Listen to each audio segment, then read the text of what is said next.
नमस्कार मित्रों, I welcome you all again to summarized my YouTube channel. आज बात करेंगे श्यामा प्रसाद मुखर्जी पे। क्यों बात करेंगे? Because the people who don't have a real leader try to invent leaders and try to masquerade collaborators into freedom fighters and whatnot. Shyama Prasad Mukherjee was never a freedom fighter. He at best was like Nehru's biggest blunder, Nehru's biggest mistake in his zeal for democracy and a collective leadership and like respecting even the opposition. अगर आपको ये videos पसंद आ रहे हों तो please channel को like करें, subscribe करें और वीडियो को साझा भी करें ज़्यादा से ज़्यादा लोगों तक। तो बात करते हैं कि who this real Shyama Prasad Mukherjee was. Will he stand up? One of the communal leaders who helped the British in their divide and rule policy. 6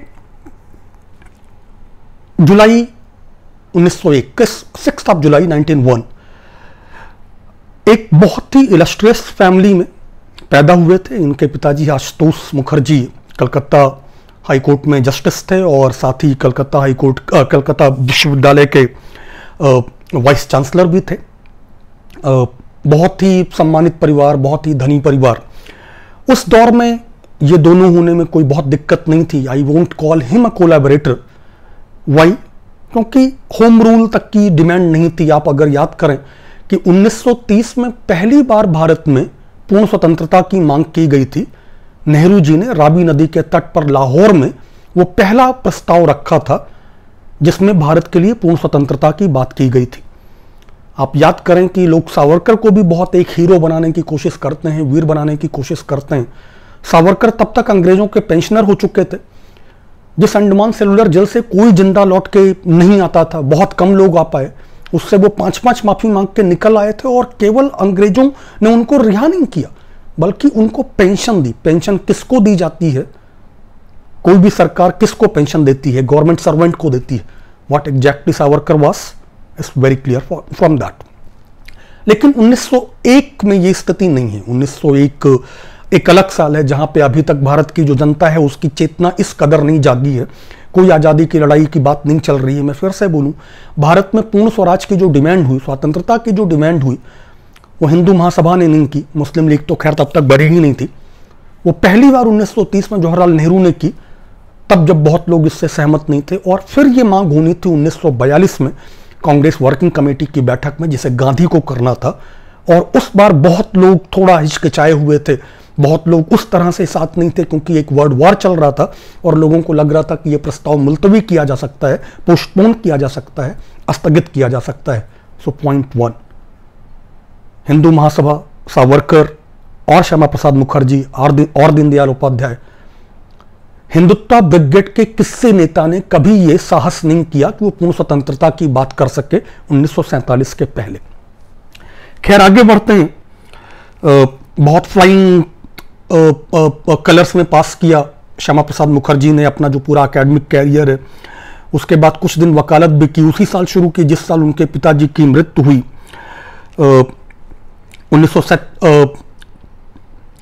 1929 में पॉलिटिकल कैरियर शुरू किया। And like most of the Indian politicians, Shyama Prasad Mukherjee too won his MLA seat, member of legislative assembly.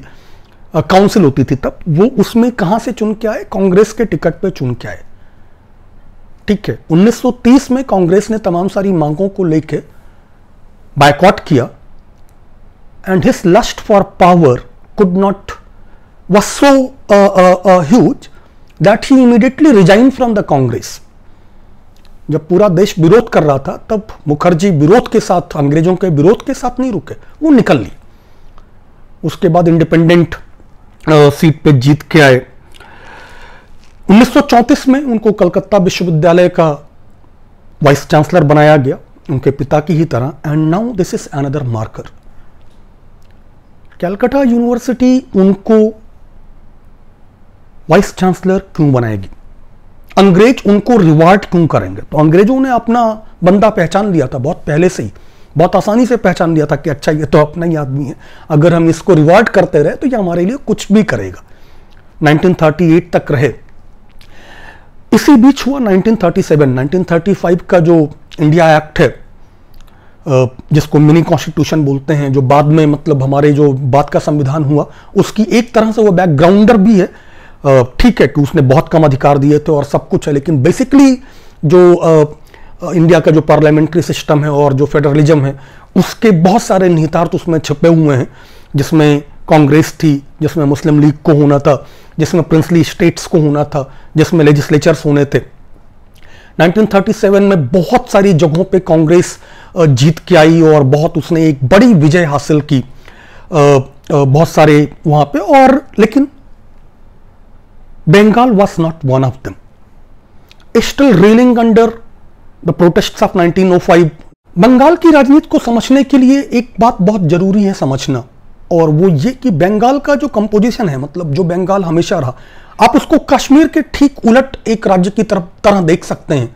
एक ऐसा राज्य जहां पे जो majority population थी, जो मुस्लिम पॉपुलेशन है, और जो वहां पे रूलिंग क्लास है, वो मुगलों के डिमाइस के बाद अंग्रेजों के जो सिस्टम्स आए, परमानेंट सेटलमेंट और ये सारे जो रैयतवाड़ी प्रथा जो आई, जिसने एब्सेंटी लैंडलॉर्ड्स की, एब्सेंटी जमादारों की एक फौज खड़ी की, जिनमें ज्यादातर हिंदू थे, क्योंकि उन्होंने जमींदारियां खरीदी। ये जो लैंडेड क्लास, ये जो बिजनेस क्लास था, जो शहरों में रहने वाला, जिसने बहुत पैसे बनाए थे अंग्रेजों के साथ, उसने जो जमींदारियां खरीदनी शुरू की, तो एक जो मुस्लिम, जो पुअर मुस्लिम पॉपुलेशन थे, उनका जो सब्जेक्ट्स तो आप उनको नहीं कह सकते, क्योंकि ये जमींदारियां थी, अंग्रेजों के रहमो करम पे थी, लेकिन उनके जो रिलीजियस डिवाइड है वो बहुत साफ हुए। और इसीलिए मैं बार बार कहता हूं कि बंगाल को समझने के लिए हमको एक बार आनंद मठ पढ़नी चाहिए। एक इतनी महत्वपूर्ण किताब वंदे मातरम, जिससे निकला नारा हमारे देश का राष्ट्रगान बना, उस गीत के 2 ही हिस्से, लेकिन वो किताब दरअसल किसके खिलाफ है? आप देखिएगा कि वो विद्रोह किसके खिलाफ है। वो विद्रोह अंग्रेजों के खिलाफ नहीं है, और ये एक पूर्व पीठिका है, ये एक बैकग्राउंड है, ये वो एक बेस है जिसपे भारत में कम्युनलिज्म का सुपरस्ट्रक्चर खड़ा होना है। या यूं कहें कि केवल उसी पर नहीं, पंजाब के भी असर हैं, बहुत सारे और भी असर हैं, लेकिन इसको सबसे ज्यादा खाद पानी देनी है। खैर 1937 में कृषक प्रजा पार्टी और मुस्लिम लीग का अलायंस जो है, जब पूरे भारत में कांग्रेस जीत के आ रही थी, तो ये वहां पे कृषक प्रजा पार्टी फजलुल हक की और मुस्लिम लीग की गठबंधन की सरकार बनी। 1939 में कांग्रेस ने, आपको पता है कि बहुत सारे मुद्दों को लेकर के पूरे देश में बैकआउट किया, लेकिन श्यामा प्रसाद मुखर्जी तब भी बैकआउट नहीं किए। 1939 में 1939 ही ज्वाइंड हिंदू महासभा, और उसी साल उनको एक्टिंग प्रेसिडेंट बनाया गया। फिर 1940 से 44 तक वो वर्किंग प्रेसिडेंट रहे। हिंदू महासभा के नेता के बतौर उन्होंने बहुत उग्र भाषण दिए। लाहौर डिक्लेरेशन जब जिन्ना की हुई, जब मुस्लिम लीग की हुई, डायरेक्ट एक्शन की बात की गई, जब पाकिस्तान का नाम पहली बार एक रेजोल्यूशन में आया कि हम पाकिस्तान बनाएंगे, तब श्यामा प्रसाद मुखर्जी का एक बहुत मशहूर, बहुत डिविजनरी भाषण है, बहुत भड़काऊ भाषण है कि जिसको जाना है वो चला जाए, और ये है वो है, उन्होंने बहुत कुछ कहा। और ठीक बाद 1941 में व्हेन फजलुल हक ऑफ कृषक प्रजा पार्टी फेल आउट विद जिन्ना, इन्होंने तुरंत उनकी मिनिस्ट्री ज्वाइन कर ली। हिंदू महासभा ने उनके साथ अलायंस किया। ये उसके पहले, इसके बाद इन्होंने सिंध में भी किया। अब आप ये देखें, एक आइडियोलॉजी देखें, again the lust for power, सत्ता का जो लालच है, ताकत का जो एक नशा है, जो लालच है। जो आदमी अभी कह रहा है कि मतलब जिनको पाकिस्तान जाना है वो चले जाएं, उसको सत्ता मिलने का मौका मिला, उसने 1 सेकंड नहीं लगाया फजलुल हक की मिनिस्ट्री ज्वाइन करने में, उसमें वो फिनांस मिनिस्टर हुए। सावरकर ने इसको बताया भी, उन्होंने बहुत उससे कहा कि देखें, जब पहली बार ये बात हुई, जब कांग्रेस ने कैरीना छोड़ा, तो हम तुरंत यहां पे आए, और इसके पहले जो मुस्लिम हमारी बात नहीं सुनते थे, जो मुस्लिम लीग बहुत उग्र भी होती थी, वो हमारे साथ आते ही कितनी अफेबल हो गई, कितनी सोशिएबल हो गई, वो कितने भले लोग हो गए। खैर बहुत सारे दबाव थे। 1942 का अंत आते आते बंगाल में भयानक फ्लैश फ्लड्स थी, बहुत दिक्कत थी, और जिसमें इन्होंने इस्तीफा दिया। लेकिन इस्तीफा देने के पहले 9 अगस्त 1942 हो चुका था। 9 अगस्त 1942 हैड ऑलरेडी पास्ड, जिसमें गांधी ने जुलाई में कांग्रेस वर्किंग कमेटी की बैठक में पूर्ण स्वतंत्रता का रेजोल्यूशन रखते हुए, उसको पास करवाते हुए एक कार्य योजना बनाई थी, और 9 अगस्त 1942 को डू और डाई करो या मरो के नारे के साथ अंग्रेजों भारत छोड़ो का ऐलान कर दिया था। RSS opposed it, Hindu Mahasabha too opposed it. Shyama Prasad Mukherjee जो तब मंत्री थे, वो बंगाल के गवर्नर को पत्र लिख के कह रहे थे कि इस आंदोलन को कैसे कैसे दबाया जाना चाहिए। जब देश भर में 1 लाख से ज्यादा लोग गिरफ्तार हुए थे, जब सरकार का बर्बर दमन चल रहा था, when the whole top leadership of Congress was under arrest and was being tortured, तो श्यामा प्रसाद मुखर्जी ना केवल मुस्लिम लीग के साथ सरकार चला रहे थे, फजलुल हक के साथ सरकार चला रहे थे, और केवल वही नहीं, सिंध में भी, नॉर्थ वेस्ट फ्रंटियर एरियाज में भी, NWFA में भी ये सरकारें चला रहे थे अंग्रेजों के साथ। उनको बता रहे थे कि कैसे कैसे कैसे कैसे कांग्रेस का दमन किया जाना चाहिए। ये इनकी सत्ता लोलुपता की दूसरी बात। ऐसे ही नहीं, आज भी आरएसएस के टॉप लीडरशिप को, आज भी मोदी जी को, आज भी तमाम इनके नेताओं को गांधी पटेल करना पड़ता है। नेहरू के साथ वो चाहे रिफ्ट कराने की, झूठे रिफ्ट कराने की कोशिश भी करें तो भी। खैर, क्रिप्स मिशन की असफलता के बाद भी, द्वितीय विश्व युद्ध के चलते और कांग्रेस के एक राष्ट्रव्यापी आंदोलन के चलते अंग्रेजों को यह समझ में आ गया कि अब भारत में उनका राज चल नहीं पाएगा। और मुस्लिम लीग के पार्टीशन की मांग पे जब उन्होंने काम करना शुरू किया, जब कैबिनेट मिशन की बात होनी शुरू हुई, जब कांग्रेस की टोटल लीडरशिप पार्टीशन का विरोध कर रही थी, विभाजन का विरोध कर रही थी, बंटवारे का विरोध कर रही थी, एक पार्टी थी, एक्चुअली 2 थी, एक तो मुस्लिम लीग थी, एक और पार्टी थी जो पार्टीशन का समर्थन कर रही थी। उस पार्टी का नाम था हिंदू महासभा। उस पार्टी के नेता का नाम था Shyama Prasad Mukherjee. Shyama Prasad Mukherjee had the cheeks to write a letter to lord Mountbatten, Bharat के जो वायसराय थे, कि अगर भारत का विभाजन नहीं भी हो सका तो कम से कम बंगाल का विभाजन होना चाहिए।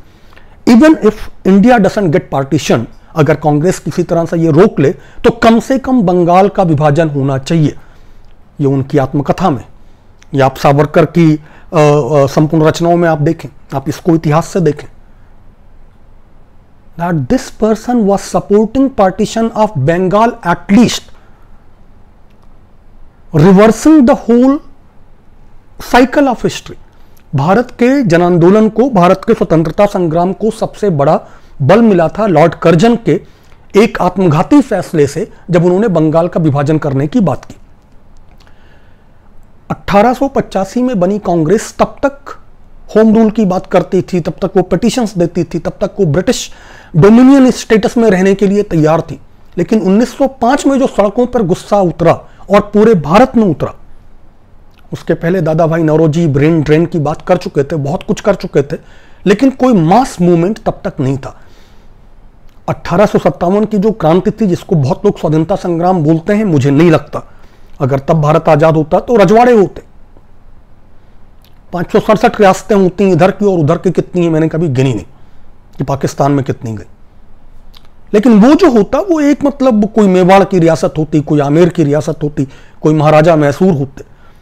हाँ, उसकी एक बहुत बड़ी भूमिका थी अंग्रेजों को एक्सपोज करने में, उनका अत्याचार दिखाने में, और इसी वजह से ईस्ट इंडिया कंपनी से अंग्रेजों को राज छीनना पड़ा था, एक थोड़े बहुत डेमोक्रेटिक राइट्स देने का नाटक करना पड़ा था। 1905 से 1946, 1905 to 1946, Shyama Prasad Mukherjee and Hindu Mahasabha was reversing the history. They went back on everything India had fought for, our freedom fighters had fought for, and he was supporting partition of Bengal at least, and begging and pleading the British to partition Bengal at least, if not the whole of country. ये इनका इतिहास, शर्मनाक इतिहास। खैर, 1946 में constituent assembly के चुनाव हुए कलकत्ता यूनिवर्सिटी कॉन्स्टिट्यूएंसी से, फिर वो जीत के आए, पार्टीशन हुआ, बंटवारों की आग दुनिया ने देखी, देश ने देखी। दुनिया का सबसे बड़ा हादसा है वो, अगर ह्यूमन हिस्ट्री में दूसरा सबसे बड़ा हादसा है वर्ल्ड वॉर, उससे शायद बड़ा हो जाएगा। लेकिन वो जो यातना, जब कोई दो देश युद्ध में ना हो, एक ही देश जो सदियों से एक रहा हो, उसमें इतना बहता खून, उसमें इतनी उतनी पीड़ा, इतनी agony, and Hindu Mahasabha was and Shyama Prasad Mukherjee were active proponents of that. खैर, कॉन्स्टिट्यूएंट असेंबली बनी, संविधान सभा में बहुत सारी बहसें हुई, 1947 में देश आजाद हुआ। देश की आजादी के बाद अगेन नेहरू ने भावुकता में बहुत मूर्खताएं की हैं, और उस भावुक मूर्खताओं में दीनदयाल उपाध्याय एक बहुत, श्यामा प्रसाद मुखर्जी एक बहुत बड़ा नाम, कि उन्होंने यूनिटी के नाम पे आमंत्रित कर लिया श्यामा प्रसाद मुखर्जी को सरकार में, और ये पहले उद्योग और आपूर्ति मंत्री बने। Shyama Prasad became the first industry and supply minister of India. खैर, 1947 से कुछ ही दिन बीते थे जब 48 जनवरी 48 आजादी के 15 अगस्त 8 4-5 महीनों के भीतर भीतर गांधी जी की हत्या हो जाती है। हिंदू महासभा और संघ के उसमें शामिल होने के प्रमाण मिलते हैं, संघ को बैन किया जाता है, और आप फिर से आपको आश्चर्य होगा कि श्यामा प्रसाद संघ पे जब इस बैन लगता है, जब प्रतिबंध लगता है 1948 में, तो श्यामा प्रसाद मुखर्जी कहां थे? Ask yourself. श्यामा प्रसाद मुखर्जी नेहरू के मंत्रिमंडल में थे, उन्होंने इसको लेके इस्तीफा नहीं दिया था। आश्चर्य हुआ, उनको इस्तीफा 2 साल बाद देना था। 1948 में ही उन्होंने तुरंत अपने आप को अलग किया गांधी की हत्या से। उन्होंने कहा, गांधी की हत्या की निंदा की, कहा कि यह गलत है। हिंदू महासभा को कहा कि निंदा करो, हिंदू महासभा से कहा अपनी राजनीतिक गतिविधियां बंद करो। Shyama Prasad Mukherjee not only stayed with the Nehru cabinet, he did not only continue to be a minister in Nehru cabinet, he actively condemned Gandhi's assassination by RSS family, did not oppose the ban on RSS. उन्होंने RSS पे ban का कोई विरोध नहीं किया। उसके बाद 2 साल तक नेहरू मंत्रिमंडल में रहे, ये इतिहास। उसके बाद के वो सारे निर्णयों में शामिल रहे। उन्होंने इस्तीफा जाके बहुत बाद में उनको इस्तीफा देना था। 8 अप्रैल 1950 को उन्होंने इस्तीफा दिया है। Gandhi ji was murdered on 30 जनवरी 1948। 30 जनवरी 1939 को गांधी जी की हत्या होती है। श्यामा प्रसाद मुखर्जी नेहरू कैबिनेट का हिस्सा है। वो अंत में जाके इस्तीफा देते हैं 8 अप्रैल 1950 को, 8 अप्रैल 1950। अगर वो 2 साल थे और इसमें आरएसएस पे प्रतिबंध है और उन्होंने इस प्रतिबंध का विरोध नहीं किया, तो आप इससे क्या सीखेंगे? उनको इस्तीफा देना था बहुत बाद में। नेहरू लियाकत पैक्ट, संघियों के झूठ बहुत कमाल होते हैं कि अभी मतलब आपको अगर याद होगा कि इस सरकार ने दावा किया कि ये जो सीएए है, जो सिटीजनशिप अमेंडमेंट बिल है, उन्होंने कहा कि वो नेहरू की इच्छा थी कि नेहरू और लियाकत, वहां के जो प्रधानमंत्री थे लियाकत अली, उन्होंने एक समझौता करने की कोशिश की थी कि दोनों देशों में माइनॉरिटी कमीशंस बने। अब ध्यान दीजिएगा इस पे कि दोनों देशों में माइनॉरिटी कमीशन बने और उनको बहुत इंपावर्ड किया जाए, उनको बहुत ताकत दी जाए, जिससे अपने अपने देशों में, पाकिस्तान में, तब ईस्ट पाकिस्तान, आज का बांग्लादेश भी पाकिस्तान का हिस्सा था, याद रखिएगा, कि अपने अपने देशों की माइनॉरिटीज के अधिकारों की सुरक्षा के लिए उनको कड़े अधिकार दिए जाएं। और इस पैक्ट को अभी ये लोग उद्धृत करते हैं कि आप देखिए कि वो तो चाहते थे कि मतलब वहां के जो निवासी हैं, वहां के जो अल्पसंख्यक हैं उन देशों के, उनको अधिकार मिले। और इस माइनॉरिटी कमीशन के विरोध में इस्तीफा दिया था श्यामा प्रसाद मुखर्जी ने गांधी हत्या के 2 साल बाद, 2 साल से ज्यादा के बाद, जनवरी से लेकर के अप्रैल 1950, करीब 2.5 साल तक वो गांधी की हत्या के बाद संघ के प्रतिबंध लगने के बावजूद अंदर रहे। 1942 में एक और बात छूट गई थी मुझसे, जब भारत छोड़ो आंदोलन की बात थी, उस पर लौट पड़ता हूं थोड़ा सा, कि 1942 में हिंदू महासभा ने केवल भारत छोड़ो आंदोलन का विरोध नहीं किया। सावरकर श्यामा प्रसाद मुखर्जी से एक कदम आगे कूदे और उन्होंने रत्नागिरी से, काला पानी से लौटने के बाद एक पहली पूरी लंबी यात्रा की देश भर में। उन्होंने कहा कि हिंदुओं के सैन्यीकरण के लिए एक आह्वान देने के लिए वो पूरे देश भर में घूमे और उन्होंने कहा कि भारतीयों, हिंदुओं, अंग्रेजों की फौज में शामिल हो। मुझे नहीं समझ में आता। और आप भी खुद से पूछिए कि मतलब अगर आजादी के बाद जो 567 रियासतें थी भारत में, उसमें ज्यादातर तो हिंदू थी, 500 तो हिंदू रही होंगी। इन सब के पास सेनाएं थी। उसके पहले मराठे, मुगल साम्राज्य के पतन और ईस्ट इंडिया कंपनी के आने के बीच का जो पूरा वक्त है, उसमें मराठों ने दिल्ली तक पे राज किया है। वो दिल्ली तक चढ़ जाते थे, अहमद शाह अब्दाली से लड़ जाते थे, अंग्रेजों से लड़े वो। तो मराठों को क्या सैन्यीकरण की जरूरत थी अंग्रेज सेना में जाके? ये जो सारे रजवाड़े थे, जो महाराजा मैसूर थे, अगर मुझे ठीक याद है तो एक ब्राह्मण राज्य है, उनके पास अपनी सेना थी। जो सिंधिया थे, जो होलकर थे, जो भोसले थे, इन सब के पास अपनी सेनाएं थी। पूरा राजपूताना था, इन सब के पास अपनी सेनाएं थी। सैन्यीकरण किसका कर रहे थे? कोलैबोरेटर, सहभागी, भागीदार। हिंदू महासभा का पूरा इतिहास अंग्रेजों के लिए काम करने का इतिहास, ब्रिटिशर्स के लिए काम करने का इतिहास और एक्टिवली काम करने का इतिहास। पेंशन ऐसे ही नहीं मिलती किसी को। कोई भी गवर्नमेंट किसी को भी पेंशन नहीं देने लग जाती। गवर्नमेंट्स पेंशन देती हैं अपने सर्वेंट्स को। Savarkar was a British government servant. आपको और कोई सबूत चाहिए? पेंशन को मतलब क्यों देगा? खैर, तो 1950 तक आते आते अभी तक जो काम नहीं किया है, 1947 से आजादी के बाद से 1950 तक वो मंत्री हैं भारत सरकार के। हरि सिंह 1947 में पहले आजाद देश बनाने की बात करते हैं। ये इतिहास भी जानना बहुत जरूरी है। कश्मीर पर जितने बड़े झूठ हैं कि भारत से विलय पे हस्ताक्षर किसने नहीं किए? हरि सिंह ने नहीं किया। हरि सिंह कौन थे? हरि सिंह हिंदू राजा थे। उन्होंने पहले सोचा कि हम बफर स्टेट बनाएंगे, फिर उन्होंने पाकिस्तान से विलय की घोषणा की। आपको यह पता है? तारीखें देखिएगा, कभी कश्मीर पर फिर से एक पूरा वीडियो करता हूं। उन्होंने अंत में मदद मांगी भारत की तब, इंस्ट्रूमेंट ऑफ एक्सेशन पे साइन करने पे वो तब तैयार हुए जब कबायली श्रीनगर तक चढ़ाने थे, आने वाले थे। और ये वजह है हरि सिंह की जो गद्दारी है, हरि सिंह का जो फैसला है, वो वजह है कि पीओके आज हमारे पास नहीं। शेख अब्दुल्ला ने तो उनको रोका था बारामूला के पुल पे भारतीय सेना के पहुंचने तक।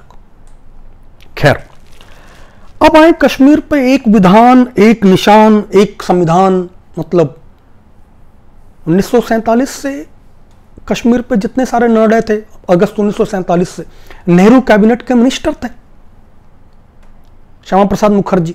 तो अगर उनका कोई ऑब्जेक्शन था तो वो पब्लिक स्पेस में क्यों नहीं? अगर उनका कोई ऑब्जेक्शन था तो वो पब्लिक स्पेस में क्यों नहीं? यह ऑब्जेक्शन उन्होंने कब शुरू किया? उसके बाद जब ये पूरी बात होनी शुरू हुई, तब आपको एक बहुत आश्चर्यजनक बात फिर से बताता हूं कि श्यामा प्रसाद कश्मीर के जो विशेष जो अधिकार, उसकी बात सबसे पहले किसने की थी? आप कभी इतिहास पढ़िए। नेहरू जी ने नहीं की थी। शेख अब्दुल्ला की यह मांग सरदार पटेल ने मानी थी।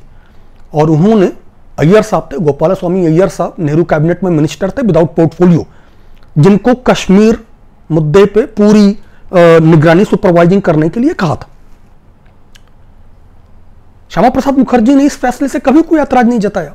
उसके बाद भी अगर आप, एक ट्राई पार्टी कम्युनिकेशन है, आप उसको पढ़िए। श्यामा प्रसाद मुखर्जी ने बहुत सारे पत्र लिखे, एक ही पत्र जो नेहरू को भी भेजे और शेख अब्दुल्ला को भी भेजे। 1952 में पत्र भेजते हैं जिसमें वो कहते हैं कि कश्मीर को अलग से अधिकार दिए जाने चाहिए, कश्मीर को ऑटोनॉमी देनी चाहिए।